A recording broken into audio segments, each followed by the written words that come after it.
Morbid Facts, Part 737. In the early 1930s, New York high society had an unlikely new it girl, a mannequin named Cynthia. Designed by artist Lester Gaba, she was so lifelike that designers dressed her in couture. She was photographed at parties and even received fan mail like a real celebrity. For years, people treated her like she was actually alive. But in 1938, Cynthia toppled from a chair and shattered into pieces, and newspapers reported her death with obituaries as though a beloved socialite had just passed away. In the early 1980s, Minneapolis was haunted by the weepy-voiced killer, a man who routinely phoned police after his murders, sobbing and begging them to stop him. For years, his trembling voice was the only lead. That changed in 1982 when he lured sex worker Denise Williams into his car and stabbed her 15 times with a screwdriver. But Williams fought back, smashing a glass bottle over his head and escaping. Bleeding and panicked, he later called 911 for medical help, and detectives immediately recognized the same weepy voice from the anonymous murder call. He was identified as Paul Michael Stefani and sentenced to life. Morbid Facts, Part 6. This photo from 1954 shows two little Australian boys playing in a sandbox full of asbestos. This was during a time when very little was known about the effects of asbestos on humans, as both boys eventually died from mesothelioma before the age of 40. Archaeologists working at the ancient Roman city of Pompeii, Italy, uncovered the remains of a 30-year-old man who appeared to have survived the initial eruption of Mount Vesuvius in 79 AD, only to be killed when he was struck by a large slab of stone. The lowest form of accommodation in Victorian England was a place where you could dangle over a rope overnight for the price of a penny.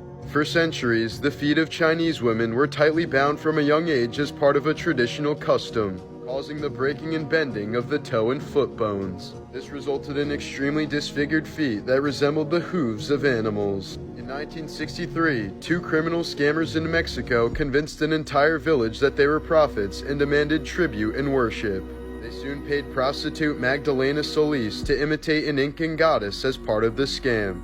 Suffering from religious delusion, she started to genuinely believe that she was a goddess. Magdalena soon took over the village and started sacrificing her followers and drinking their blood. Morbid Facts, Part 733. This is Kalpana, a 13-year-old domestic worker in Bangladesh who was rescued after enduring unthinkable abuse at the hands of her employers. For months, she was beaten, burned, and even had several teeth forcibly pulled out, leaving her body covered in scars. Her case only came to light when a doctor noticed her injuries and contacted a journalist, who then notified police. The first photo shows her immediately after being rescued, still traumatized and scarred, while the second captures her later in recovery upon finding her smile again. In 2023, 38-year-old Christina Murray from Savannah, Georgia underwent IVF hoping to finally become a mother, only to face one of the most devastating mix-ups in IVF history. After giving birth in December, she was stunned when her newborn son's features didn't match the white sperm donor she had chosen. A DNA test later revealed the unthinkable. The embryo wasn't hers at all. For 5 months, she breastfed, nurtured, and bonded with the baby until a court ruled she had to surrender him to his biological parents. Now separated from the child she carried and cared for, Murray is suing the clinic responsible, describing the ordeal as a nightmare that robbed her both of her dream of motherhood and the son she thought was hers.